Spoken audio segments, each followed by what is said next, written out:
200 దేశాలు, ప్రపంచంలో దాదాపుగా 200 దేశాలు గుడ్ ఫ్రైడే అనే ఈ కార్యక్రమాన్ని జరుపుకుంటూ వచ్చాము. ప్రపంచంలో దాదాపుగా యేసుక్రీస్తు గురువారం రాత్రి అప్పగించబడి శుక్రవారం ఉదయం రాత్రంతా ఆయనకు తీర్పు జరుగుతూ వచ్చింది. శుక్రవారం ఉదయము ఆయనను సెలవు వేస్తూ వచ్చారు.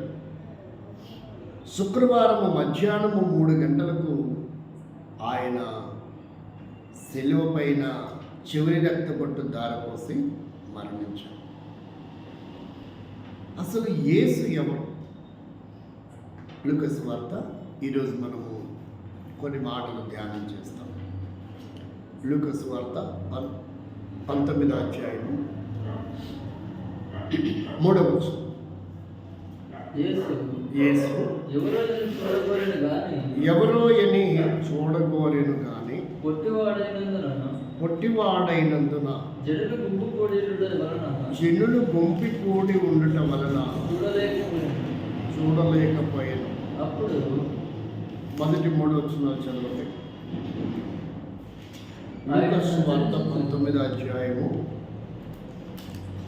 మొదటి 3 వచనాలలో ఉన్నటువంటి సంగతులు మనం ధ్యానం చేస్తాం. ఆయన సంచరించుచు ఎరికో పట్టణంలో ప్రవేశించి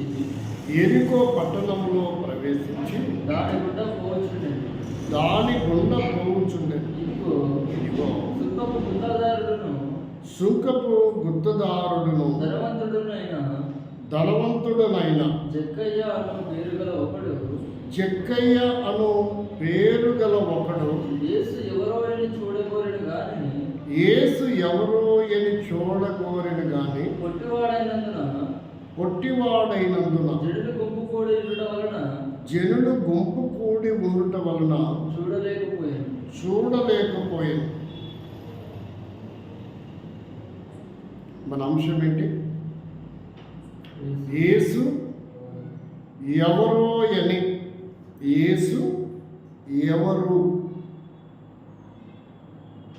యేసు ఎవరు? 2 భాగాలు చదువుదాం.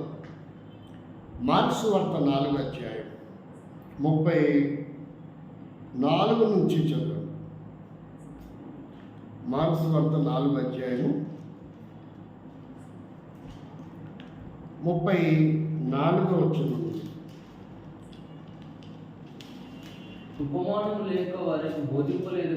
ఉపమానము లేక వారికి బోధింపలేదు గాని ఒంటరిగా ఉన్నప్పుడు తన శిష్యులకు అన్నిటినీ విషదపరచును. ఆ దినమే సాయంకాలమైనప్పుడు ఆయన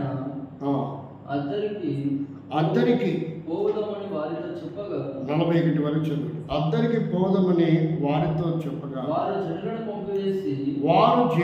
పంపివేసి ఆయనను ఉన్నపాటున చిన్న దోణిలో తీసుకొని పోయి ఆయన వెంబడి మరికొన్ని దోణులు వచ్చారు. అప్పుడు పెద్ద తుఫాను రేగి ఆయన ఉన్న దోణ మీద అలలు కొట్టినందున దోణె నిండిపోయాను. ఆయన దోణి అమరమున తలగడ మీద తలవాల్చుకుని నిద్రించుచుండెను. వారు ఆయనను లేపి బోధకుడా మేము నశించిపోచున్నాం, నీకు చింత లేదా అని ఆయనతో అనిరి. అందుకు ఆయన లేచి గాలిని గద్దించి నిశ్శబ్దమై ఓరకుండమని సముద్రముతో చెప్పగా గాలి అణిగి మిక్కిలి నిమ్మలమాయను. అప్పుడు ఆయన మీరు ఎందుకు మీరు ఎందుకు భయపడుచున్నారు? మీరు ఇంకా నమ్మిక లేక ఉన్నారా మీరు ఇంకా నమ్మక లేక ఉన్నారా అని వారితో చెప్పాను. అని వారితో చెప్పాను. వారు మిక్కిలి భయపడి ఈయన ఎవరో గాలియు సముద్రమును ఈయనకు లోబడుచున్నవని ఒకరితో ఒకరు చెప్పుకునేది.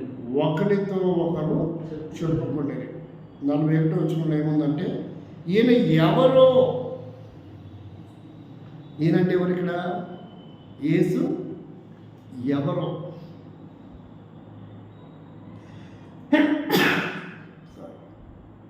గాలియు సముద్రము ఒక హ్యూమన్ బ్రెయిన్కి లోపడతాయా? ప్రకృతి గద్దించిన వెంటనే గాలి సముద్రం లోబడి మిక్కిలి నెమ్మది కలిగినాయే. కాబట్టి ఈయన అసలు మనలాంటి హ్యూమనేనా, మనిషేనా, లేక అతీతమా, లేక భూతమా? మరొక మూడోది కూడా మనం చదువుదాం, ఆ తర్వాత మన సబ్జెక్టులకి వెళ్దాం. మత్తయి సువార్త 14వ అధ్యాయం 27వ వచనం నుంచి చదువు. కాబట్టి ఇక్కడ ఎవరున్నారంటే శిష్యులు. ఎవరు వీళ్ళు? అక్కడేమో జక్కయ్య యేసు ఎవరో, ఇక్కడ వీళ్ళెవరు? యేసుతో పాటు ఉన్న శిష్యులే. కానీ వారు కూడా ఏమంటున్నారంటే అసలు ఈయన ఎవరో. ఈ సర్వ సమాజాలు కూడా యేసు ఎవరో చాలా మందికి తెలియదు. కాబట్టి ఈరోజు ఆ విషయాలు మనం ధ్యానం చేస్తున్నాం. చదవండి. వెంటనే యేసు ధైర్యం తెచ్చుకునుడి, నేనే భయపడకూడని వారితో చెప్పగా పేతురు ప్రభువా, నీవే అయితే నీళ్ళ మీద నడిచి నీ యుద్ధకు వచ్చుటకు దాని పై భాగం కూడా చదువుదామా? 24 నుంచి చదవండి. అప్పటికి ఆ దోణి దరికి దూరముగా ఉండగా గాలి ఎదురైనందున అలల వలన కొట్టబడుచుండెను. ఏ టైం అంట? రాత్రి 4వ జామున ఆయన సముద్రం మీద నడుచుచు వారి యొద్దకు వచ్చెను. ఆయన సముద్రం మీద నడుచుట న్యాచురాలిటీ. ఇది శిష్యులు చూచి తొందరపడి భూతమని చెప్పుకొని భయము చేత కేకలు వేసిరి. వెంటనే యేసు భయము చేత కేకలు వేసిరి. ఏమని తెలుసుకున్నారు? భూతమని తెలుసుకున్నారు. అక్కడేమో జక్కయ్య ఎవరో ఆయనకి ఒక కన్క్లూజన్ లేదు. మార్క్స్ వార్త 4వ అధ్యాయంలో ఈయన ఎవరో ఒక కన్క్లూజన్ లేదు. కానీ ఇప్పుడు మత్తయి సువార్తలో ఈ 14వ అధ్యాయంలో ఏమంటున్నారంటే ఆయన భూతం కాబోలు. ఎందుకంటే నీళ్ళ మీద నడిచే విధానం అప్పటి వరకు ఎవరికి లేదు. కాబట్టి మనిషి అయితే కాదు, మనిషి అయితే నీళ్ళలో మునిగిపోతాడు. కాబట్టి ఇతను నీళ్ళ మీద నడిచొచ్చాడంటే ఈయన ఎవరై ఉంటారు? ఎవరేముందిరా పనికి మాలోడు, ఇంకా భూతమే, దయ్యమే, భూషోడే. ఇంతకీ యేసు ఎవరు? ఈ సర్వ సమాజానికి, ఈ గుడ్ ఫ్రైడేకి యేసుకున్న సంబంధాలు మనం ఈ రాత్రి కొన్ని ధ్యానం చేస్తాం, ప్రార్థించాం. ఈ రాత్రి కొన్ని విషయాలు మనం ధ్యానం చేస్తాం. ప్రేమ కలిగిన చెడు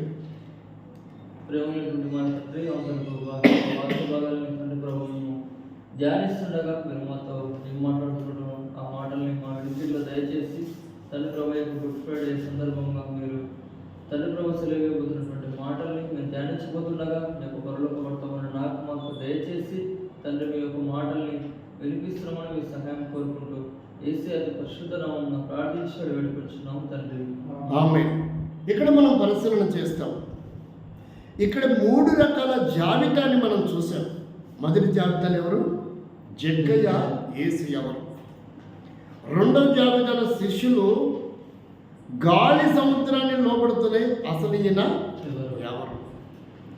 మూడవ జాబితాలో మత్తయి సువార్తలో కూడా శిష్యులే ఉన్నారు.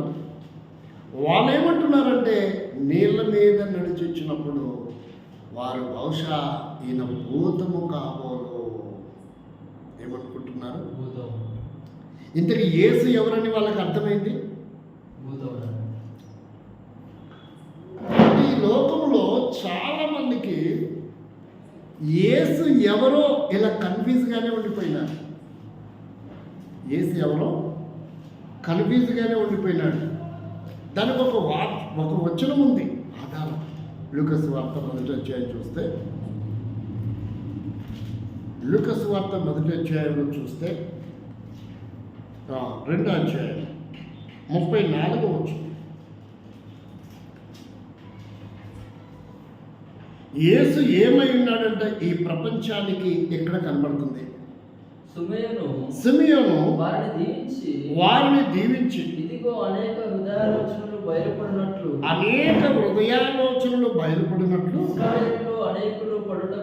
ఇశ్రాయేలీయులు అనేకులు పడుటకును తిరిగి లేచుటకును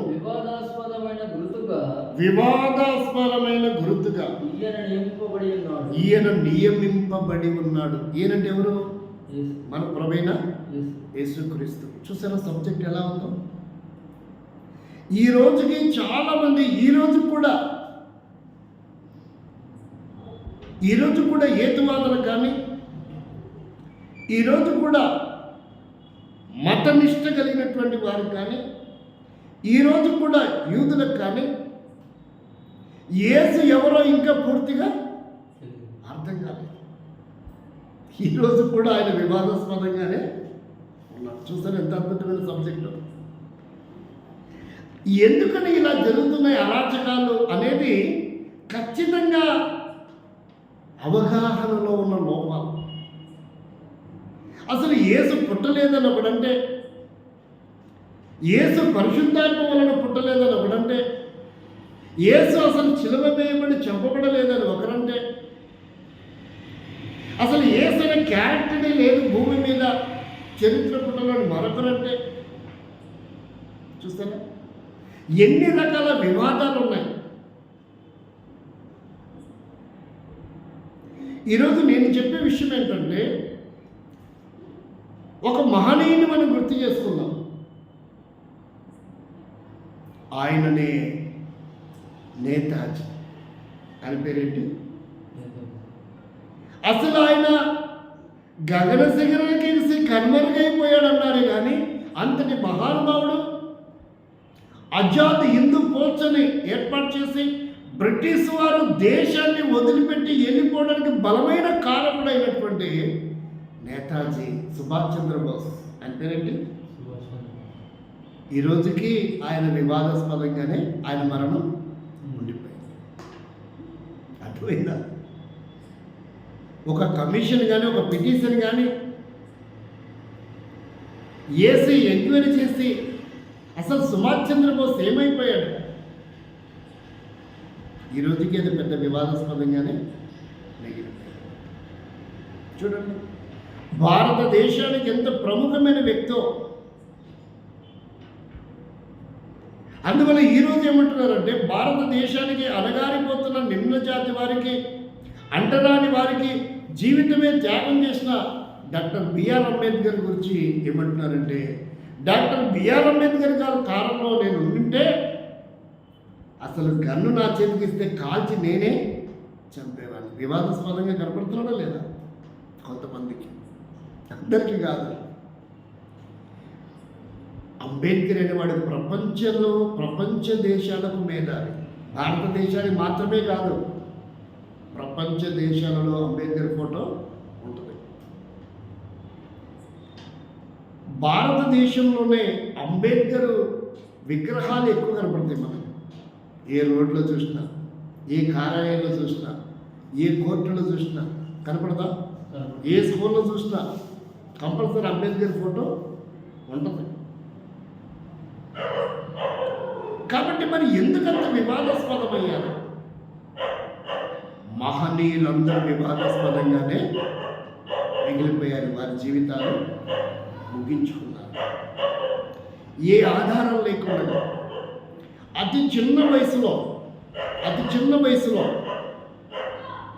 ఎవరు ఆయన పేరేంటి? నరేంద్రుడు. ఏం పేరు?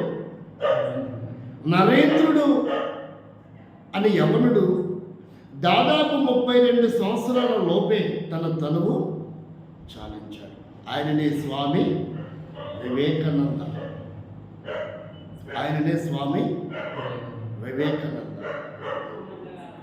ఆయన ఏం రాశాడంటే, యేసుక్రీస్తు శరీరధారిగా ఉన్న దినాలలో కనుక నేను ఉండింటే నా గుండె చీల్చి ఆ రక్తముతో యేసు పాద పద్మములను నేను శుభ్రపరిచేవాడిని అని రాశాడు. ఆయన క్రిస్టియనా? ఆయన హిందువే కదా. 18వ శతాబ్దము ముగింపు దిన ఆ మహానుభావుడు రామకృష్ణ పరమహంస గారి శిష్యుడు. ఆయన మహానుభావుడు. కాబట్టి నేను ఏం చెప్తున్నానంటే, ఆయన కూడా అతి భక్తిపరుడు, అతి ప్రాముఖ్యమైన వ్యక్తి. ఈరోజు స్వామి వివేకానంద విగ్రహాలు కూడా మనం చూస్తున్నాం. స్టాచ్యూలు ట్రేడ్ మార్కుగా చూస్తున్నారు. మంచిదే, సంతోషం. ఇక్కడ విషయం ఏంటంటే, ఆయన గుర్తెరిగిన విషయాలు మరి ఆయన ఎందుకు చెప్పాడు? మహాత్మా గాంధీ మత్తయి సువార్త 5వ అధ్యాయం 8వ వచనాన్ని ఆయన ఒక మాదిరిగా, ఒక ఫార్ములాగా తీసుకున్నాడు. ఏంటంటే, సాత్వికుల ధనులు వారి భూలోకమును స్వతంత్రించుకుంటారు. కాబట్టి నేను కూడా సాత్వికంతో, ఉప్పు సత్యాగ్రహం, సాత్వికంతో ఈ భారతదేశాన్ని కైవసం చేసుకోవాలి. ఏ మందు మార్గం, ఏ యుద్ధాయుధాలు ఏమి లేకుండా నేను దీన్ని ఎలాగైనా సాధించాలా అనే సూక్తిని ఆయన ఉపయోగించాడు. మరి ఇంతమంది ఇన్ఫ్లుయెన్స్గా తీసుకుంటుంటే కొంతమంది యేసు ఎలా మిగిలిపోయాడు? వివాదాస్పదంగానే మిగిలిపోయాడు. ప్రియమైన మిత్రులారా, సోదరులారా, ఈ వీడియో వింటున్నందుకు ఎవరిపైనా అసలు యేసెవరు నీకైనా అర్థమైందా అని లోకానికి, సమాజానికి అర్థం కాకపోవచ్చు, యూదులకు అర్థం కాకపోవచ్చు, మత నిష్ఠలో ఉన్న వారికి అర్థం కాకపోవచ్చు, భక్తి వైరాగ్యంలో ఉన్న వారికి అర్థం కాకపోవచ్చు. అసలు నీకు నాకు ఏమాత్రం అర్థమైంది? యేసు ఎవరు? అసలు ఆ యేసుకి ఈ గుడ్ ఫ్రైడేకి ఉన్న సంబంధం ఏంటి? ఆ యేసులో ఉన్న కొన్ని ప్రాముఖ్యమైన లక్షణాలు మనము ఈ దినం ధ్యానం చేస్తాం. మొట్టమొదటిది, యేసులో ఉన్న అతి ప్రాముఖ్యమైనటువంటిది మనం చూద్దాం. ఒక 4-5 విషయాలు చూద్దాం. మొదటి చూడండి, మత్తయి సువార్త 1వ అధ్యాయంలో మొదటిది ప్రాముఖ్యంగా మనం పరిశీలన చేస్తే, ఆయన జనన విధానంలో 18వ వచనం, యేసు శరీరధారిగా భూమి మీద రాకమునిపే, తల్లి గర్భంలో పిండముగా రూపింపబడకమునిపే యేసుక్రీస్తు యొక్క జననం ఎలాంటిది, ఆయన జీవితం ఎలాంటి క్యారెక్టర్ అనేది మనం చూస్తాం. మత్తయి సువార్త 1వ అధ్యాయము.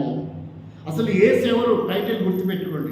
ఈ యేసుకు గుడ్ ఫ్రైడేకి ఉన్న సంబంధం ఏంటి? అది మనం ధ్యానం చేస్తున్నాం. యేసుక్రీస్తు జనన విధం ఎట్లనగా, ఆయన తల్లి అయిన మరియా యోసేపునకు ప్రదానము చేయబడిన తరువాత వారు ఏకము కాకమునుపు పరిశుద్ధాత్మ వలన గర్భవతిగా ఉండేది. కాబట్టి మొదటిది ఏంటంట? పరిశుద్ధాత్మ. ఏంటిది? కాబట్టి పుట్టబోయే బిడ్డ కూడా ఎలా ఉంటాడు? పరిశుద్ధుడు. పరిశుద్ధాత్మ వలన గర్భవతి అయింది అని రాయబడింది. గర్భవతిగా ఉంది. అంటే ఇప్పుడు వాళ్ళు ఏమని రాస్తున్నారంటే, కొంతమంది పరిశుద్ధాత్మ అంటే కొంతమంది ఎలా తీసుకున్నారంటే, కొంతమంది డెవిల్ స్పిరిట్ అని ఎలా తీసుకున్నారు? ఏంటంటే ఆత్మ అంటే ఎలా తీసుకున్నారు కొంతమంది? డెవిల్ స్పిరిట్ అని. పరిశుద్ధాత్మ అంటే వాళ్ళు ఎలా తీసుకున్నారంటే ఒక రోమా సైనికుడు అని. కొంతమంది ఎలా తీసుకున్నారు? రోమా సైనికుడు అని చెప్పింది. ఎక్కడ ఎవరంటే గాబ్రియల్ దూత. ఎవరు చెప్తున్నారు? అంటే ఇప్పుడు దూత కూడా, దూత అంటే వారి అభిప్రాయం ఏంటి? అలా మాట్లాడుతున్న వివాదాస్పదములు మనం చదివాం కదా లోకస్వార్థలో 2వ అధ్యాయంలో. దూత అంటే అర్థం ఏంటంటే ఇద్దరు వ్యక్తుల మధ్యలో మాట్లాడే వ్యక్తిని ఏమని పిలుస్తారు? దూత అంటారు కదా. కాబట్టి ఇప్పుడు దూత అంటే ఒక మనిషి, అతను ఏమైంటాడు? ఒక సైనికుడు. అర్థమైందా? వివాదాస్పదాలు ఇలా వాళ్ళ సొంత ఆలోచనలు చొప్పించారు ఇందులోకి. బైబిల్ అనేది ఒక ఇతిహాసము కాదు. బైబిల్ అనేది ఒక మైథాలజీ కూడా కాదు. బైబిల్ అనేది ట్రూ, ఇది సత్యం, ఇది హిస్టరీ, ఇది సత్యం, ఇది ఒక చరిత్ర. చరిత్రని మనము కనుమరుగు చేయలేము. చరిత్ర పుటలను మనం ఏం చేయలేము? తారుమారు చేయలేము. ఇంకా ఏదైనా తారుమారు చేయొచ్చు, కానీ చరిత్రను ఏం చేయలేము? తారుమారు చేయలేము. అది మనం అంగీకరించినా అంగీకరించకపోయినా చరిత్రగానే ఉంటుంది. కాబట్టి దీన్ని బట్టి వివాదాస్పదం ఏంటంటే, ఒక దూత అంటే రోమా సైనికుడి వలన మరియ గర్భవతి అయిందని ఒకడంటే. బైబిల్ ఉందా? అవన్నీ బైబిల్ ఉన్నట్టు చెప్పాలి కదా. నీ మనసులో వచ్చిన ఐడియాలజీ చూపించేది ఏంటి? అలా అనుకుంటే చాలామందికి చాలా ఐడియాలు వస్తాయి. అవన్నీ నమ్ముతారా? ఖురాన్ గ్రంథాల మీద కానీ హిందూ గ్రంథాల మీద కానీ నాకు అనిపించలేదండి అంటారు. నమ్ముతారా? అవి మీకు అనిపించలేదు కాబట్టి అవే కరెక్ట్ అని నేను ఒప్పుకుంటారా? కాదు కదా. మా గ్రంథంలో అట్లా లేదండి, నువ్వు చెప్తే మేము నమ్మాల్సిన ఎంతవరకు? నీ స్టేట్మెంట్ మేము నమ్మాల్సిన అవసరం ఏంటి అంటారా లేదా? అలా కాదు. అలా అన్నది కూడా శిక్ష చేస్తారు, జైల్లో పెడతారు, బాధిస్తారు, భౌతికంగా దాడి చేస్తారు, అవసరమైతే చంపుతారు. చంపినంత మాత్రాన అబద్ధం నిజమై కూర్చోదు. ఏం కాదు, అబద్ధం ఎంతమందిని చంపితే అబద్ధం నిజమవుతుంది? ఎంతమందిని చంపిన అబద్ధం అబద్ధంగానే ఉంటుంది, నిజంగా మారదు. కాబట్టి ఇక్కడ విషయం ఏంటంటే, చరిత్ర అనేది నిజం, దాన్ని ఎవడు చంపలేడు. కాబట్టి ఇక్కడ మనం గమనిస్తే, ఇప్పుడు జనన విధానంలో చూస్తాం ఆయన పరిశుద్ధులని. ఆయన జీవితంలో ఆయన ఏం చెప్పాడో మనం చూద్దాం. యోహాను సువార్త 8వ అధ్యాయము 46వ వచనం. ఇప్పుడు దూత చెప్పింది కరెక్టా? అసలు ఆయన ఏం చెప్పాడు? ఆయన ఏం చెప్పాడో చూడండి. యోహాను సువార్త 8వ అధ్యాయము 46వ వచనం. నా యందు పాపము ఉన్నదని మీలో ఎవడు స్థాపించును? ఇది ప్రపంచానికి ఇది సవాల్. ఏ యుగంలో పుట్టిన వ్యక్తి అయినా, సిద్ధులు పుట్టారు, బాబాలు పుట్టారు, భగవంతులు పుట్టారు, దేవుడు అనబడేవారు పుట్టారు, దేవతలు అనబడేవారు పుట్టినారు. వారు ఏ యుగంలో పుట్టినప్పటికీ ఈ ధాత్రిలో, ఈ ధరణి మీద గొప్పవారుగా, మహానుభావులుగా, మహనీయులుగా చలామణి అవుతూ వచ్చారు. కానీ వారు నేను పరిశుద్ధుల్ని, నాలో పాపం ఉన్నట్టుగా మీరు రుజువు చేయగలరా అని ఈ ప్రపంచానికి సవాలు వేసిన వారు ఒక్కరు కూడా లేరు. కాబట్టి ఇప్పుడు యేసెవరు? పాపరహితుడు అంటే పరిశుద్ధుడు. యేసు అంటే ఎవరు? పరిశుద్ధుడు. పరిశుద్ధుడు. కొంతమంది ఏమనుకుంటున్నారు? యేసుక్రీస్తు కూడా ఒక పాపి అనుకుంటున్నారు. యేసుక్రీస్తు కూడా ఒక పాపి అనుకుంటున్నారు.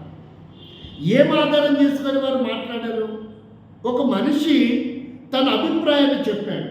ఒక మనిషి తన అభిప్రాయాన్ని చెప్పాడు. యోబు గ్రంథం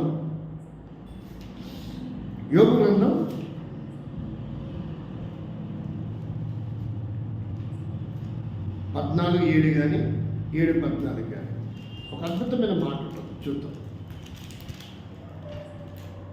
14:4లో చాలా క్లియర్గా రాయబడిన మాట. పాప సహితునిలో నుండి పాప సహితునిలో నుండి పాపరహితుడు పుట్టగలిగినంత మేలు. పాపరహితుడు పుట్టగలిగిన అంత మేలు. అలాగున ఎవడునూ పుట్టలేదు. ఏమని రాయబడింది? ఇది ఒక మనిషి అభిప్రాయం. యేసుక్రీస్తు కూడా పరిశుద్ధుడు కాదు అనే వివాదాస్పదాలు వివాదం లేపుతున్న వారు ఉన్నారు కొంతమంది. యేసుక్రీస్తు పరిశుద్ధుడు కాదు అంటున్నారంటే మరి మిగతా వాళ్ళందరూ ఎప్పుడైనా పరిశుద్ధులని చెప్పుకున్నారా? కాబట్టి యేసు కూడా పరిశుద్ధుడు కాదు అంటున్నారు. ఏ వచనం ఆధారం చేసుకొని? ఈ వచనమే. ఇక్కడ ఆయన ఒక అభిప్రాయం ఇది ఏమంటున్నాడే, నాలాంటి పాపిలో కూడా పాపము లేని వ్యక్తి పుట్టగలడా? అర్థమైందా? ఈయనేమంటున్నాడు? పాప సహితునిలో నుండి పాపరహితుడు పుట్టగలిగిన ఎంత మేలు. అలాగూ ఎవడునూ పుట్టనేరడు. మీ బైబిల్లో ఉంది అంటారు. బైబిల్లో ఉన్నది వాస్తవమే. కానీ ఈ వాక్యము ఎవరు చెప్పారు, ఎందుకు చెప్పారు, ఎప్పుడు చెప్పారు, ఏ సందర్భంలో చెప్పారు? ఇది దేవుడు మాట్లాడిన మాట కాదు. ఇది ఒక యోబు తన వ్యక్తిగత ప్రాక్టికల్ విషయాలు మాట్లాడుతున్న మాట. ఏంటంట? ఇక్కడ యేసుక్రీస్తు ప్రవచనంలాగా మనకి మొదటి వచనం చూస్తుంది. స్త్రీ కనినకు నరుడు కొద్ది దినముల వాడై మిక్కిలి బాధింపబడును. అంటే ఇది యేసుక్రీస్తు ప్రవచనమును గురించి 14 మొదటి వచనంలో రాయబడింది. అంటే ఇది సమస్త మానవ కోటికి సంబంధించిన వాక్యం కాదు. మొదటి వచనం ఎవరికి సంబంధించింది?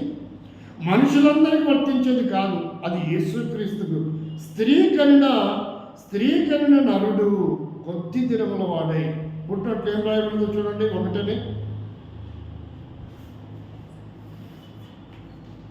ఒకటని పుట్టట్లో ఏముందో చూడండి. కొద్ది దినముల వాడై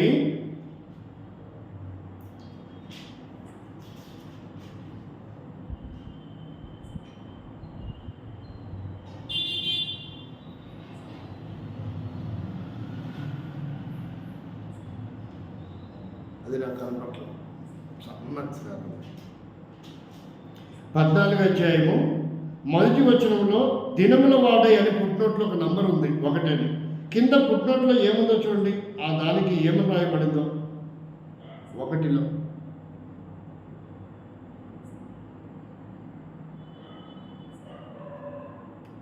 కించి దాసి వయసు గలవాడ ఏదో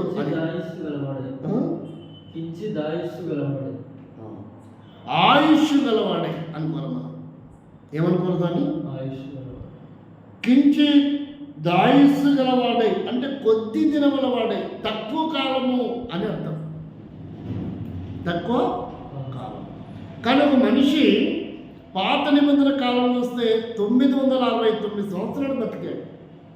ఎన్ని సంవత్సరాలు? అలాగే బైబిల్లో 120 సంవత్సరాలు బతికారు.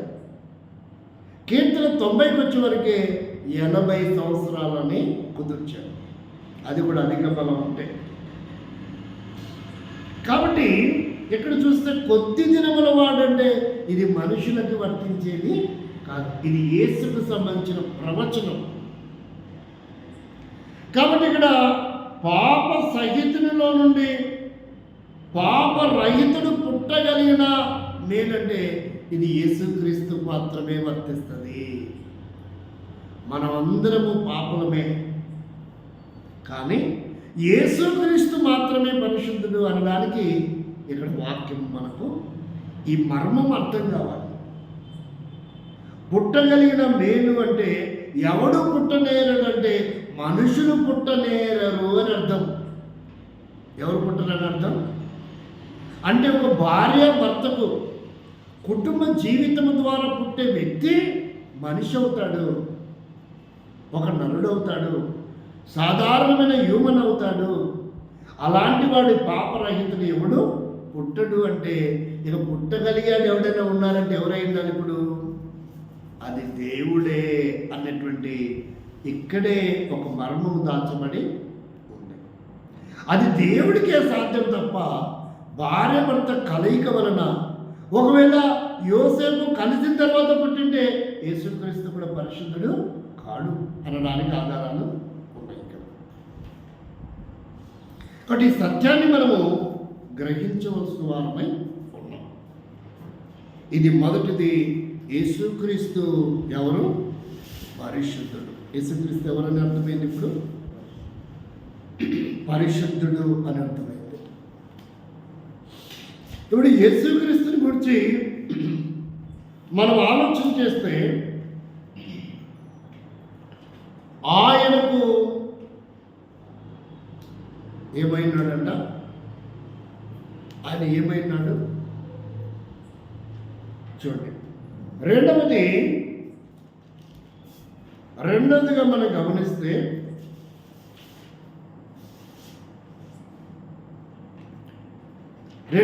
గమనిస్తే మధ్యాహ్న కాలం మనము ధ్యానం చేయవలసిన వారు ఎక్కడ? యోహాను సువార్త 19వ అధ్యాయంలో ఉన్నమాట. యోహాను సువార్తలో 19వ అధ్యాయంలో ఒక మాట మనం చూస్తాం.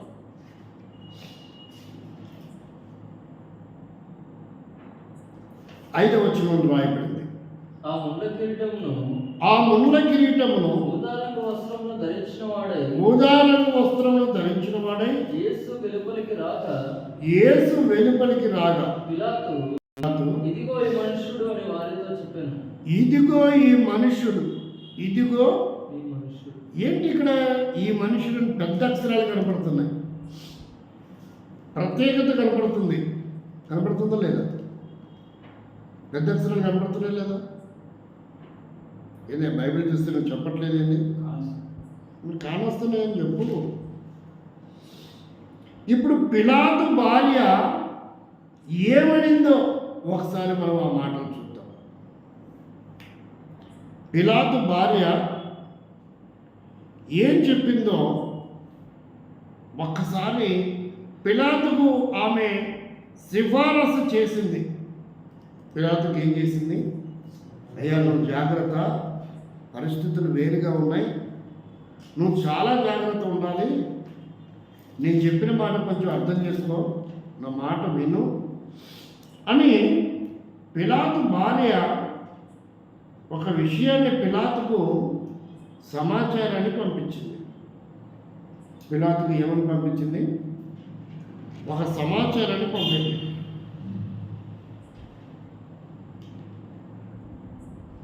అది మనం చూస్తే యోహాను సువార్తలోను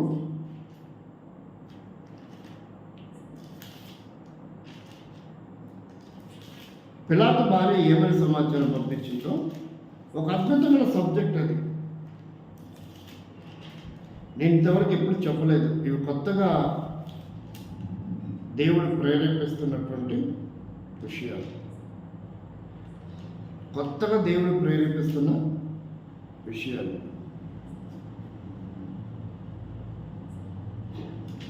భార్య చెప్పిన మాటలు చాలా ఆశ్చర్యాన్ని కలిగిస్తున్నాయి.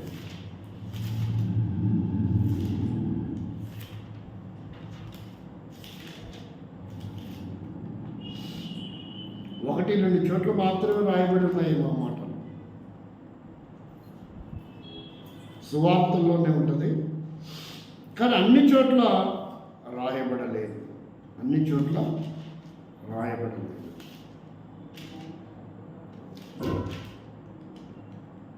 నేను ఈ దినమున అతని గురించి వేదన పడితిని. కాబట్టి జాగ్రత్త సుమ.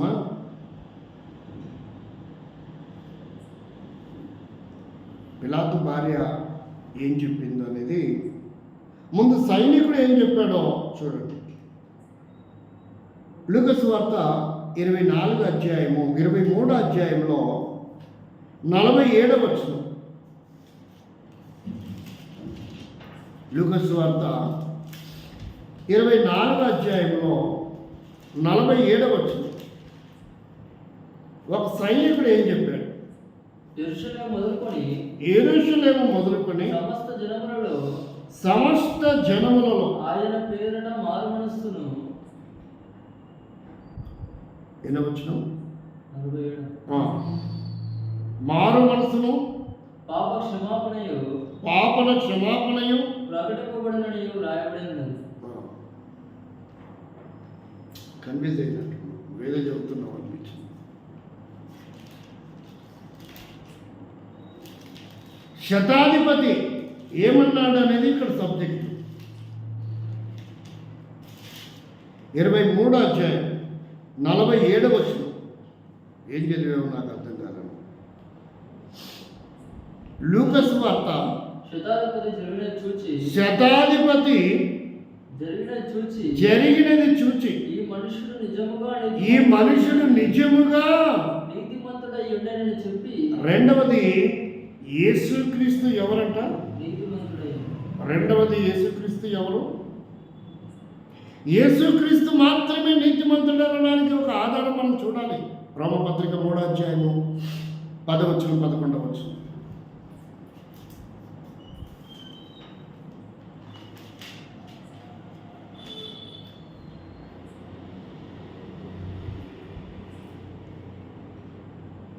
ఇందును గురించి రాయబడినది ఏమనగా నీతిమంతుడు లేడు, ఒక్కడును లేడు, గ్రహించువాడు ఎవడును లేడు, దేవుడు వెతకువాడు ఎవడును లేడు. అందరూ త్రోవ తప్పి ఏకముగా పనికిమాలిన వారేది. కాబట్టి నీతిమంతుడు లేడు, ఒక్కడును లేడు. దేని ప్రకారంగా?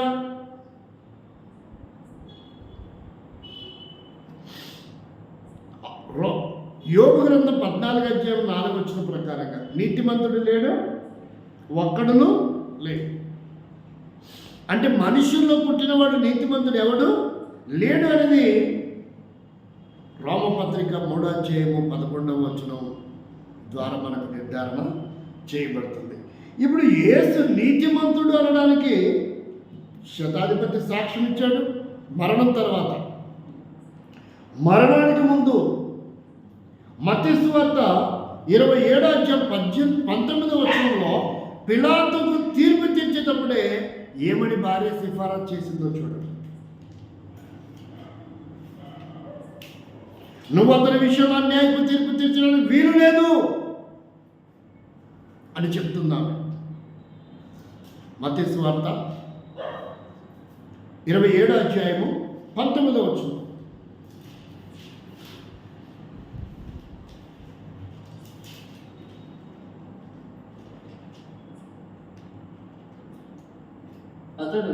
అతడు న్యాయపీఠం మీద కూర్చుండి ఉన్నప్పుడు అతని భార్య నీవు ఆ నీతి మంచుని జోలికి పోవద్దు, ఈ ప్రొద్దు ఆయనను గూర్చి నేను కలలో మిక్కిలి బాధపడుతునని అతని యొద్దకు వర్తమానము పంపాడు. కాబట్టి ఇప్పుడు శిక్షింపబడక మునిపే, తీర్పు రాక మునిపే తీర్పు తీర్చబోతున్న పిలాతుకు ఆమె ఏమని పంపించింది వర్తమానం?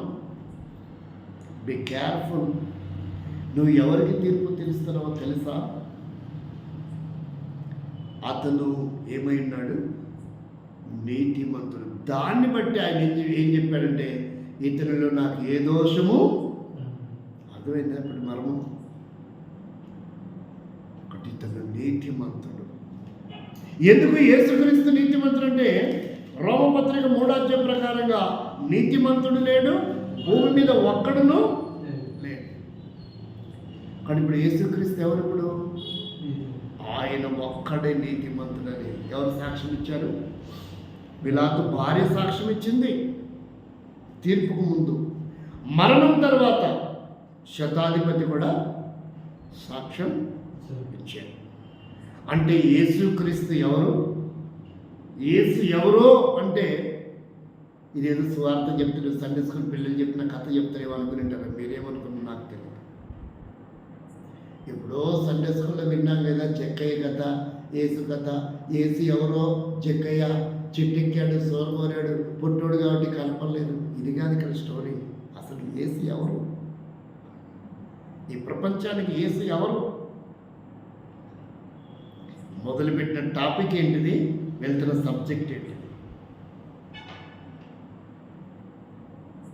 కొంతమంది ఎవడరా నువ్వు అంటే ఏం చెప్తారు? నేనా ఇంజనీర్ని. ఎవడరా నువ్వు అంటే ఏం చెప్తారు?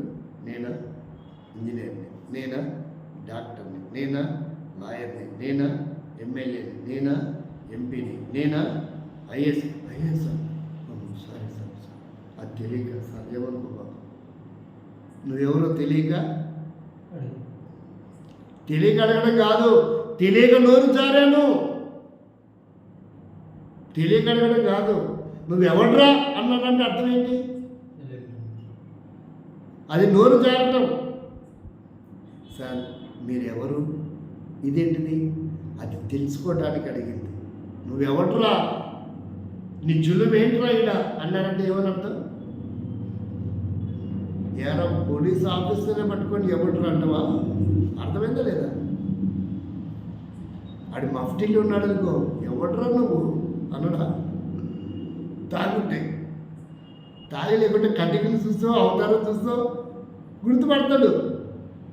పోలీసులే మఫ్టీలో వచ్చారండి, అది తాగుంటే కదా. అర్థమైందా? కాబట్టి ఇక్కడ మనం గమనిస్తే యేసు ఎవరు? రెండవది ఆయన నీతిమంతుడు. బ్రతుకున్నప్పుడు ఆయన నీతిమంతుడే, చనిపోయిన తర్వాత కూడా ఎవరు చెప్పాడు? ఒక అనామకుడుగా చెప్పింది శతాధిపతి చెప్పాడు. ఎవరు చెప్పారు? తీర్పుకి ముందు ఒక అనామకురాలుగా చెప్పింది పిలాతు భార్య. న్యాయపీఠం మీద కూర్చున్న ఆయన భార్య చెప్పింది. ఈరోజు యేసు లేడు అనుకునే వాళ్ళందరికీ తెలుసా ఈ విషయాలు? వాడికి ఏదో నచ్చిన పదాలు చదివింటాడు, అవే బుక్లో రాసుకుంటాడు, అవే ప్రచారం చేసుకుని అమ్ముకొని డబ్బులు సొమ్ము చేసుకుంటాడే తప్ప వాళ్ళ ఫాలోవర్స్ కూడా, వాళ్ళ ఏజెంట్లు కూడా, వాళ్ళ సభ్యులు కూడా, వారి కార్యకర్తలు కూడా ఆ పుస్తకాలే చదివి ఈడేదో పెద్ద బ్రహ్మాండమైనటువంటి ఫిలాసఫర్ అనుకుంటాడే తప్ప అసలు యేసు ఎవరు అనే బైబిల్ అంత ఈజీగా అర్థమయ్యేది కాదు. కొన్ని వేల గ్రంథాలు చదివి పారాయణం చేసి అర్థం చేసుకోవచ్చేమో కానీ బైబిల్ ఒక్కటే అంత ఈజీగా అర్థమయ్యేది కాదు. 1100 పేజీలు ఉన్న బుక్కు, ఆఫ్టర్ ఆల్ నల్లట్ల పుస్తకం.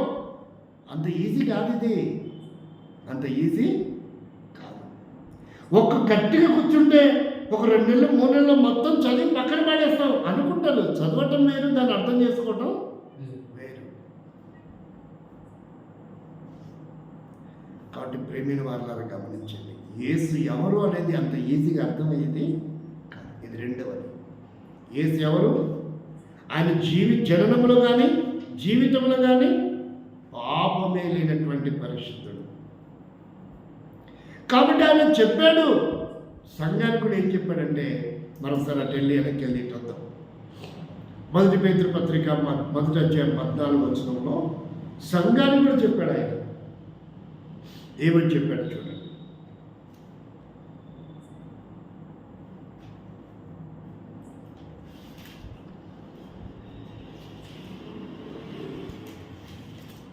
ఏం చెప్పాడు ఆయన సంఘానికి?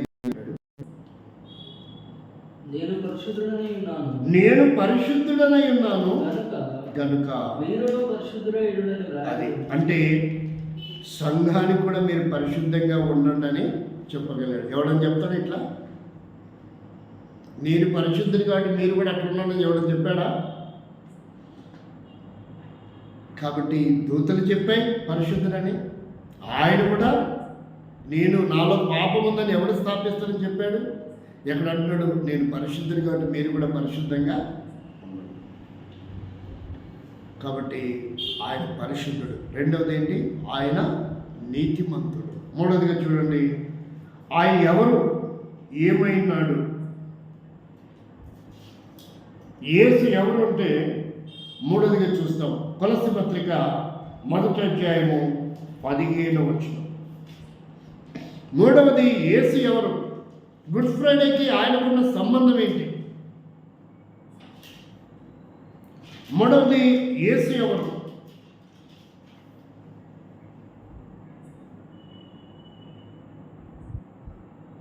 చదవండి 15వ వచనం. ఇంతసేపు ఇంత గ్యాప్ ఎందుకు తీసుకుంటారు నాకు అర్థం కదా. 1వ అధ్యాయం 15 అంటే మనం 2 దాకా వెళ్తామే. ఆయన అదృశ్య దేవుని స్వరూపి అయి సర్వ సృష్టికి ఆది సంభూతుడు. సర్వ సృష్టికి ఆయన ఏమైనాడు? ఆయన అంటే ఎవరు ఇక్కడ? మన ప్రభువైన ఆయన సృష్టి మొత్తానికి ఆది సంభూతుడు. యేసుక్రీస్తు ఎవరు? అదృశ్య దేవుని స్వరూపం. ఆయన చూడడానికి ఆకారానికి ఎలా కనబడుతున్నాడు? మనిషిగా కనబడుతున్నాడు. కానీ ఆయన ఎవరు? దేవుడు. స్వరూపి అయి సర్వ సృష్టికి, కంటికి కనబడుతున్న దానికి, ఖగోళానికి, అంతరిక్షానికి, జలానికి, జలము క్రింది భాగానికి, జీవపు రాశులన్నిటికీ, వృక్షములు, విశ్వంలో కనబడుతున్న ప్రతి దానికి ఆయన ఏమైనాడంట? ఏమైనాడు? ఆది సంభూతుడు. ఏమైనాడు? ఆది సంభూతుడు. దేనికి? దేనికి? సృష్టికి. దేనికి? సర్వ సృష్టికి. ఇప్పుడు చూడండి, ఒక ఎమ్మెల్యే, ఒక మంత్రి, ఒక ముఖ్యమంత్రి, ఒక ప్రధానమంత్రి సర్వ సృష్టికి మంత్రి అవుతాడా? ఒక రాష్ట్రపతి సర్వ సృష్టికి రాష్ట్రపతి అవుతారా? ఒక దేశానికే అధ్యక్షుడు అంటే ఒక దేశమే. వేరొక దేశంలో అతనికి గౌరవిస్తారు, అంతేగాని సార్వభౌమ అధికారం అతనికి లేదు. ఒక కాన్స్టిట్యూన్సీకి మాత్రమే ఎమ్మెల్యే పవర్ ఉంటుంది, ఒక జిల్లాకి మాత్రమే ఎస్పీ పవర్ ఉంటుంది, ఒక డీజీపీ ఒక రాష్ట్రానికి మాత్రమే పవర్ ఉంటుంది, ఇంకో రాష్ట్రంలో ఆయనకి ఏ పవరు ఉండదు. ఒక మండలం ఆఫీస్కి, మండలంలో ఉన్న తహసీల్దార్కి ఒక మండలం ఆఫీస్కి పవర్ ఉంటుంది, మిగతా మండలాలలో ఒక కలెక్టర్కి ఆ జిల్లాలో మాత్రం పవర్ ఉంటుంది అడ్మినిస్ట్రేషన్ మీద, ఇంకొక జిల్లాలో అతనికి ఏ పవరు ఉండదు. కానీ యేసుక్రీస్తు సృష్టి అంతటి మీద చూడండి, సామెతల గ్రంథంలో రాయబడింది 8వ అధ్యాయం. ఆ వాక్యం చాలా మందికి అర్థం కాదు, కన్ఫ్యూజ్ అవుతున్నారు. యేసు ఎవరో అనే వాక్యాన్ని మనం ధ్యానం చేస్తున్నాం. ఏ వాక్యాన్ని ధ్యానం చేస్తున్నాం? యేసు ఎవరు? అసలు ఈ గుడ్ ఫ్రైడేకి యేసుకున్న సంబంధం ఏంటి? అసలు ఆయన చనిపోవడం వల్ల ఈ ఫ్రైడే గుడ్ ఫ్రైడే ఎందుకయింది? అసలు యేసుక్రీస్తు ఎవరు? ఎలా అర్థం చేసుకోవాలి? ఆయన గురించి ఏ గ్రంథంలో మనం పరిశీలించాలి? ఏ గ్రంథాలయంలో ఉంది? బైబిల్లో ఉందండి ఆయన గురించి. చూడండి, ఆయన పుట్టక మునుపు విషయాలు ఉన్నాయి, పుట్టిన తర్వాత విషయాలు ఉన్నాయి. 8వ అధ్యాయము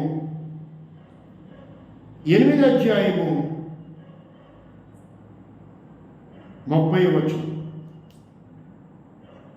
నేను ఆయన యొద్ద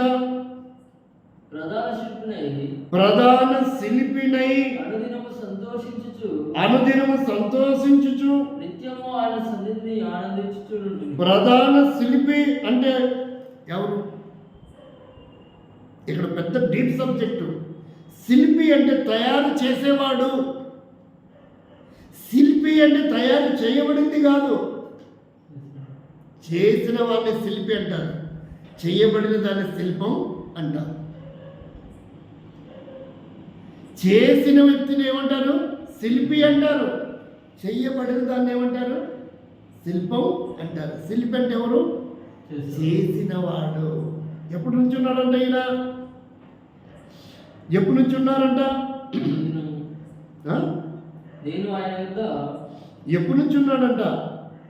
మనము 22 నుంచి చదవాలి, అప్పుడు అర్థమవుతాడు ఎప్పటి నుంచి ఉన్నాడు. చూడండి, మొదటి చూడండి. అనాది కాలము మొదలుకొని మొదటి నుండి భూమి ఉత్పత్తి అయిన కాలమునకు పూర్వము నేను నియమింపబడి తిని. నేను నియమింపబడి తిని. నియామకం అంటే ఎవరు?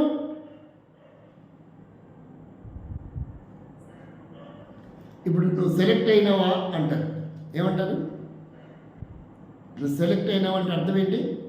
సెలెక్ట్ చేసేవారు ఒకరు ఉన్నారు. నేను నియమింపబడితే నియామకం జరిగింది, నేను ఉన్నాను. చూడండి ఏం చెప్తున్నాడు. 34 24 ప్రవాహ జలములు లేనప్పుడు, నీళ్లతో నిండిన ఊటలు లేనప్పుడు నేను పుట్టి తిని. పర్వతములు స్థాపింపబడక మునుపు, కొండలు పుట్టక మునుపు, భూమిని దాని మైదానములను ఆయన చేయక మునుపు, నేను మట్టి నేల మట్టి రవంతయు సృష్టింపక మునుపు నేను పుట్టి తిని. ఆయన ఆకాశ విశాలమును స్థిరపరిచినప్పుడు, మహాజలముల మీద మండలమును నిర్వహించినప్పుడు నేను అక్కడ ఉంటిని కూడా ఉన్నాను. నేను చూసారా? ఈ సర్వ సృష్టి నిర్మాణము జరగక మునుపు, పునాదులు వేయబడక మునుపు నేను ఉన్నాను అంటే ఈ మాటలు సొలొమోను చెప్తున్నాడా? సొలొమోను యేసుక్రీస్తుని గురించి ప్రవచనము చెబుతున్నాడు. చూస్తారు ఎంత డీప్ సబ్జెక్టు? ఎవడ నిండా వేదము. ఇదేంది లూకా సువార్త 19వ అధ్యాయం చెక్కే కథ చెప్తాడా ఏంది అనిపించిందా? ఏ సేవలు అనగానే మైండ్ బ్లాక్ అవ్వాలి, సబ్జెక్ట్ ఆలోచిస్తుంది. కట్టుకాటు రండి, కొలసి పత్రిక దగ్గర 1వ అధ్యాయం దగ్గర రండి. కొలసి పత్రిక 1వ అధ్యాయంలో ఆయన సర్వ సృష్టికి ఆది సంభూతుడై ఉన్నాడు. ఏమైనాడంట? ఇప్పుడు 17-18 చదవండి. ఆయన అన్నిటికంటే ముందుగా ఉన్నవాడు, ఆయనే సమస్తమునకు ఆధారభూతుడు. అర్థమైందా? ఇప్పుడు మనము సమస్తమునకు ఆధారభూతుడు ఆయన ద్వారా కలిగి అనడానికి ఎక్కడికి వెళ్ళి చూసాం? సామెతల గ్రంథాన్ని వెళ్ళి చూసాం. ఎక్కడ మనకు క్లారిటీ కావాలంటే అక్కడ కూడా వెళ్ళి చూసాం. ఇక్కడ ఏం చెప్తున్నాడంటే ఆయన అన్నిటికంటే ముందుగా ఉన్నవాడు. ఆయన అన్నిటికంటే ముందుగా ఉన్నవాడు, ఆయనే సమస్తమునకు ఆధారభూతుడు. వేటికి 16వ వచనం. ఏలయనగా ఆకాశమందున్నవి, భూమి అందున్నవి, దృశ్యమైనవి కానీ అదృశ్యమైనవి కానీ, అవి సింహాసనములైనను, ప్రభుత్వములైనను, ప్రధానులైనను, అధికారములైనను, సర్వము.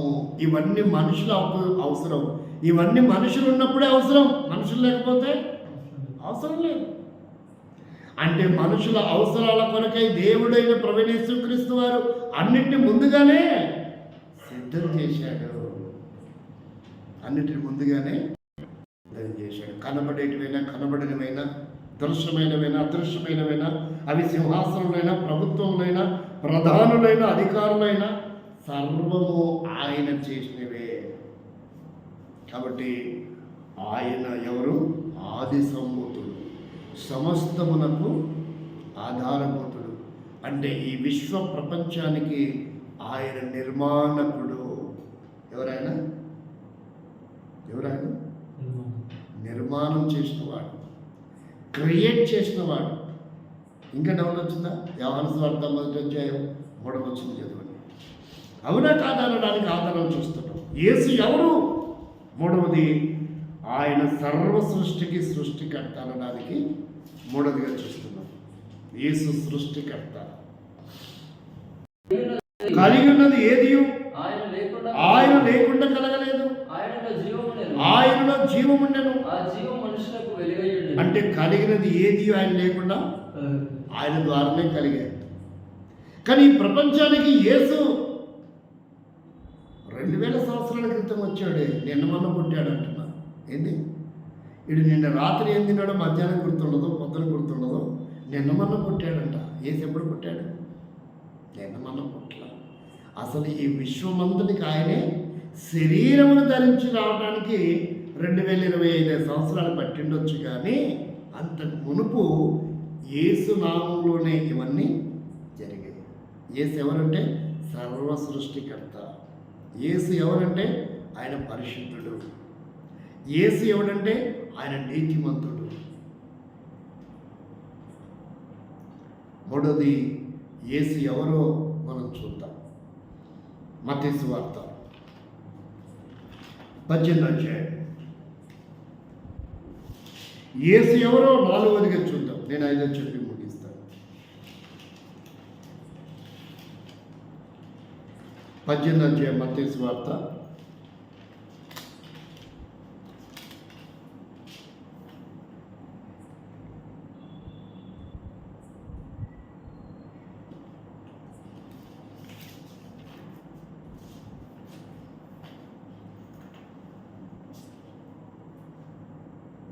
18వ అద్భుతమైన మాట చెప్తాను.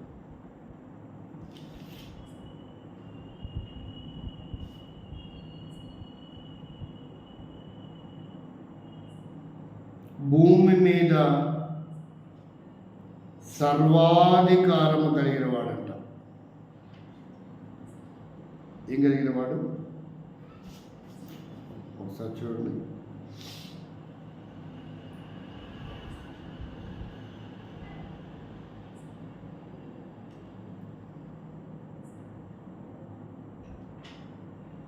ఆ అధికారాన్ని సంఘానికి కూడా ఇచ్చాడంట. 28:15. చదువు. చివరి వచ్చినమా? చివరి వచ్చిన కంటే పై భాగం 20 వచ్చిన చివరి వచ్చిన అనుకుంటా కదా. 18వ వచ్చిన. అయితే యేసు వారి యొద్దకు వచ్చి పరలోకమందును భూమి మీద. కాబట్టి 4వది ఏంటంటే ఆయన ఒక భూమి మీదనే కాదు,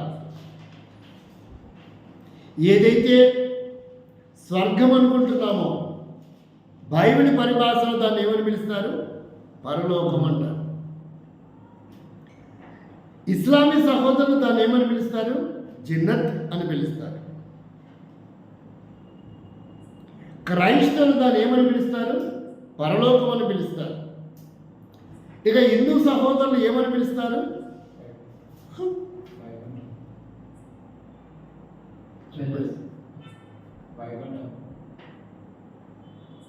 వాళ్ళ క్లారిటీ లేదు. వాళ్ళు ఏమని పిలుస్తారంటే, 1 స్వర్గం అని పిలుస్తారు, 2 కైలాసం అని పిలుస్తారు, 3 వైకుంఠం అని. ఈ సబ్జెక్ట్కి ఏమైనా సంబంధం ఉందా? యేసుక్రీస్తు సర్వాధికారం కలిగిన వాడు. చివరిగా 5వదిగా చూడండి. ప్రకటన గ్రంథం 1వ అధ్యాయము. ప్రకటన గ్రంథం 1వ అధ్యాయము. యేసుక్రీస్తు ఎవరు? ఈ గుడ్ ఫ్రైడేకి ఆయనకున్న సంబంధం ఏంటి?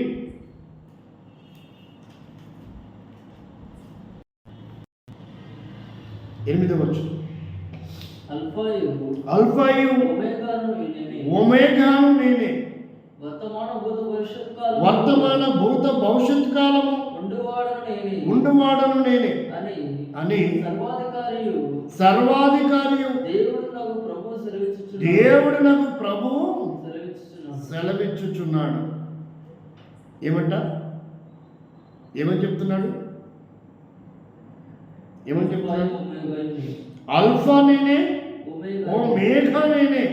వర్తమాన భూతమాన. చాలు. అల్ఫా అంటే అర్థం ఏంటిది? ఆది అంతము నేనే. మొదటి వాడను కడపటి వాడను నేనే.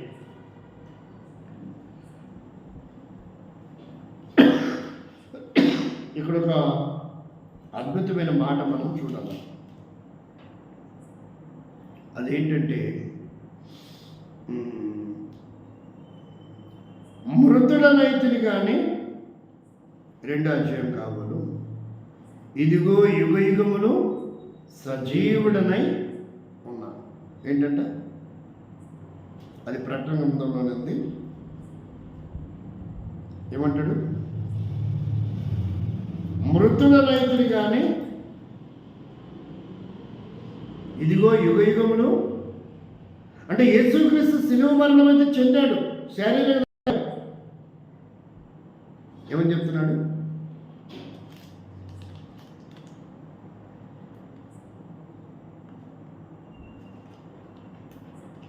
ఆదియు నేనే అంతము నేనే అని చెప్పిన యేసుక్రీస్తు ప్రభువు వచ్చి ఏమని చెప్తున్నాడంటే, ఆయన ఏమై ఉన్నాడు, యేసు ఏమై ఉన్నాడంటే, ఏమని రాయబడింది? మొదటి అధ్యాయంలోనేనా?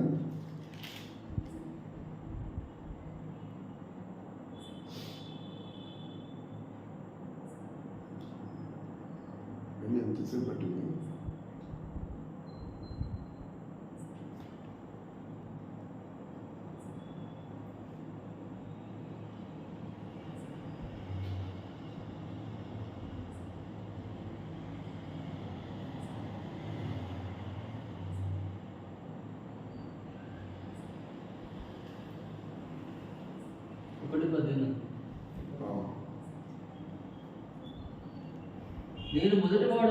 నేను మొదటి వాడను అంటే ఆది అంతం అంటే అర్థం ఏంటి?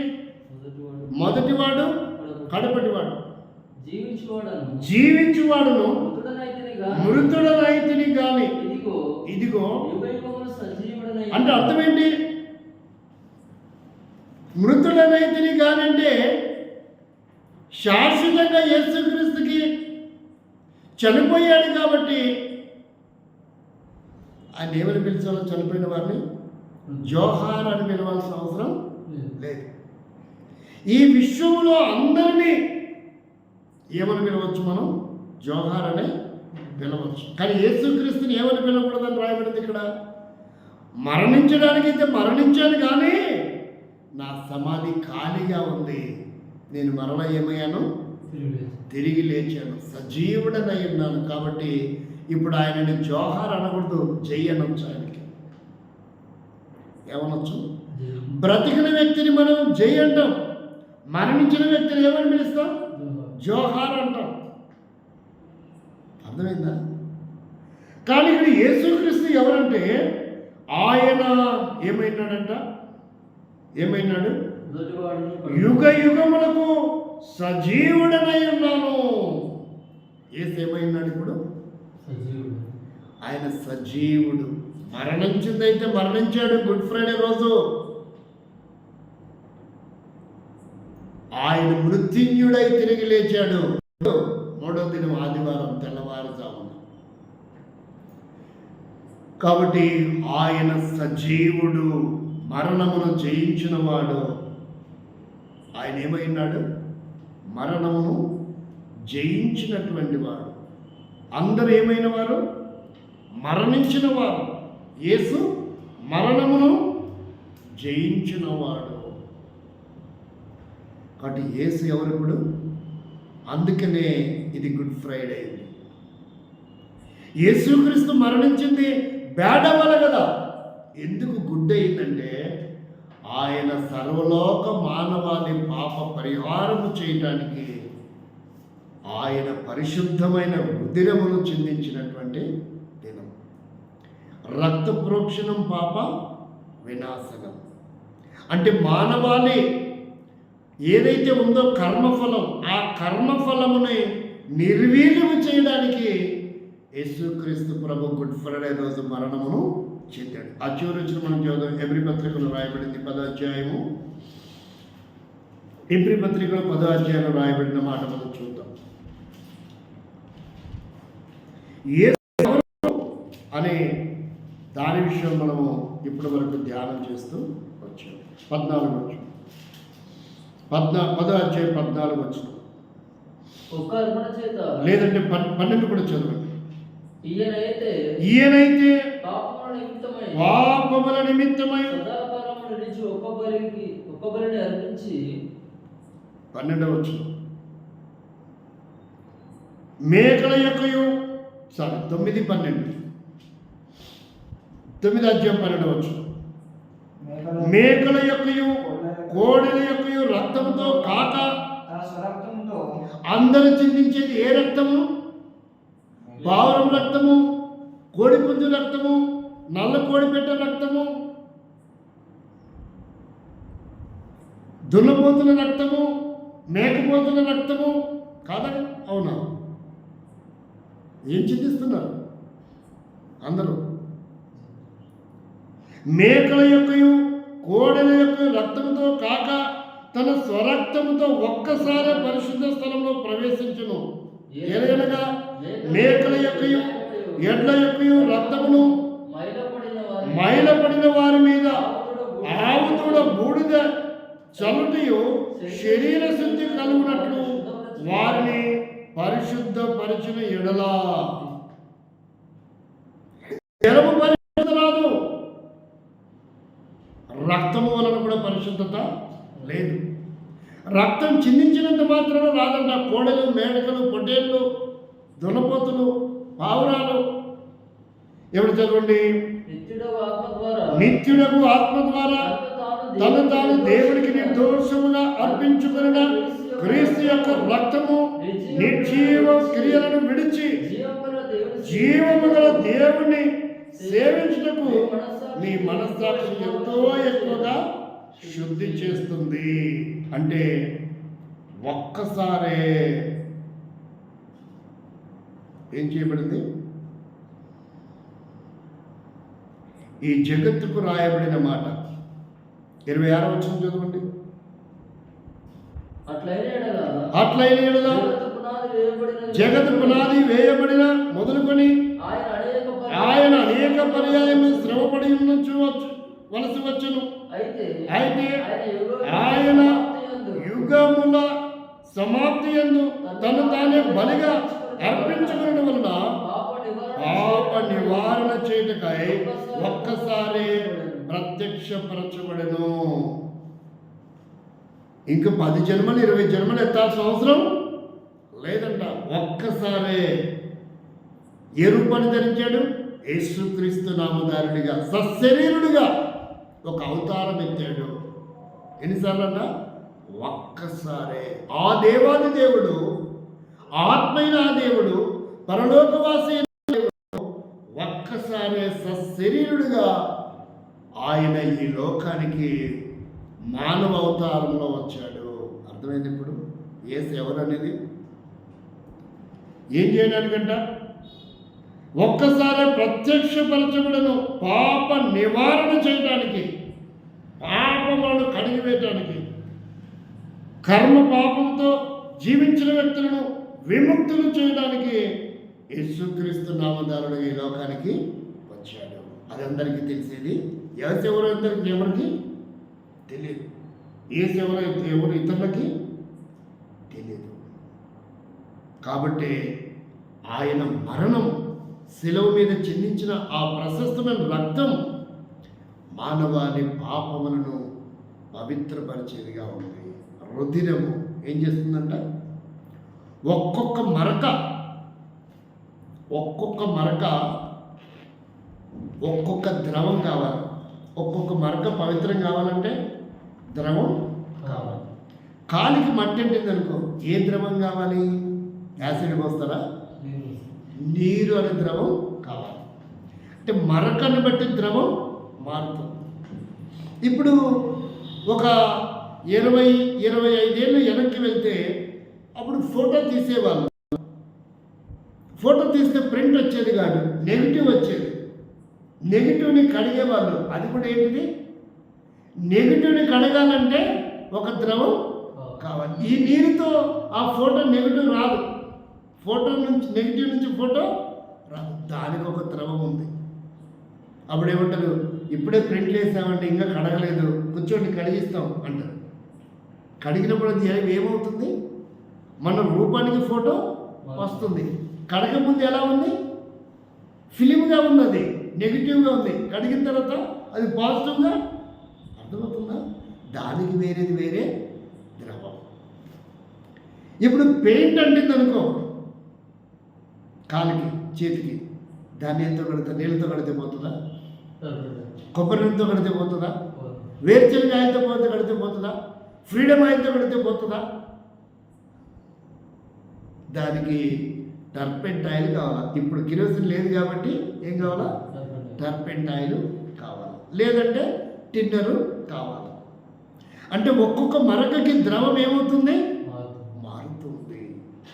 ఇప్పుడు కార్బెట్ని క్లీన్ చేయాలంటే బైక్ది, దానికి ఏం కావాలా? సర్పు నీళ్ళ, పెట్రోలు. అంటే మరకను బట్టి ద్రవం మారుతుంది. అది ఎంత నగ్న సత్యమో! పాపం అనబడే మరక కడగబడాల, పవిత్రపరచబడాలంటే పరిశుద్ధమైన రుధిరం, రక్తముతో అది పవిత్రపరచబడుతుంది. ఇప్పుడు అర్థమైందా? ఏసు రక్తంలో కడిగితే రక్తంలో ముంచుతూ ఎర్రగా కావాలి, కానీ పరిశుద్ధంగా తెల్లగట్ట అవుతాడండి మూర్ఖుడు. వాడికి అరికాల్లో కూడా మెదడు ఉండదు. ఇవన్నీ తెలిస్తే కదా వాడికి అర్థమయ్యేది.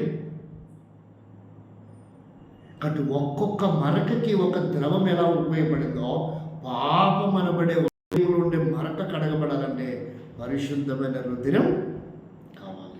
ఆ రుధిరము, ఆ రక్తము ఈ లోకంలో యేసుక్రీస్తుకు ఒక్కడికి మాత్రమే. అందువలన ఆయన పాపరహితుడు, ఆయన నీతిమంతుడు, ఆయన పరిశుద్ధుడు, ఆయన సర్వసృష్టికర్త, ఆయన సర్వాధికారం కలిగిన దేవుడు. ఆయన ఇదిగో నేను మరణించాను, యుగ యుగములు సజీవుడనైన దేవుడు, ఆదియు అంతమైన దేవుడు. కాబట్టి యేసెవరు? ఇప్పుడు ఆయన రక్తమైతే అందు ఆయన మరణించాడు కనుక ఈరోజు ఏమైంది? Good Friday. ఎందుకొరకు మరణించాడు? రక్తం ఎందుకు చిందించాడు?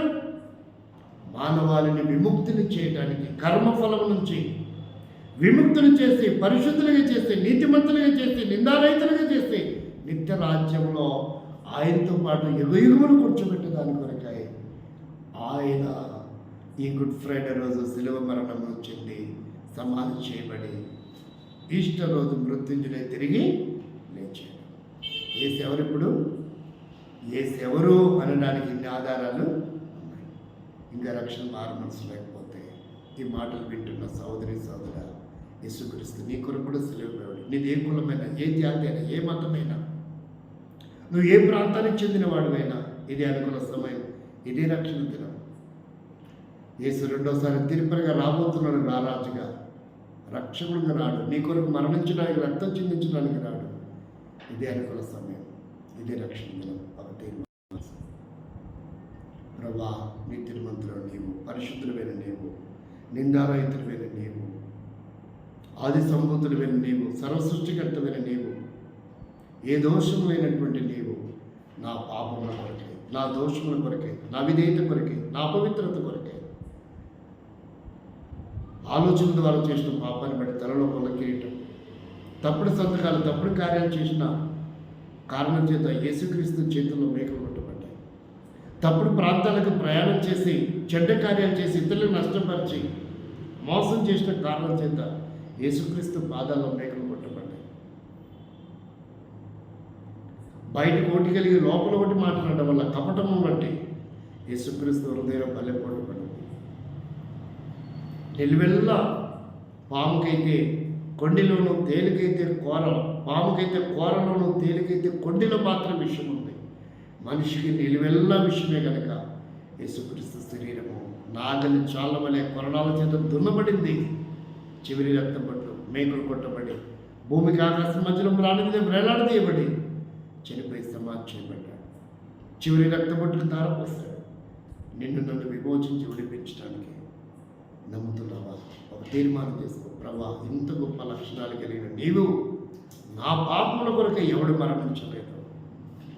నీవు మరణించావు, నీ రక్తం దారపోసావు.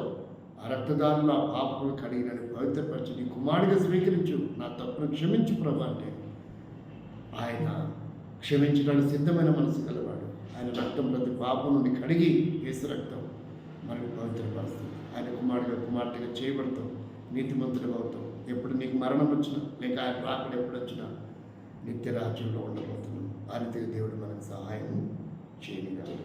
ఆమె ప్రార్థన చేసుకుందాం. చేయండి.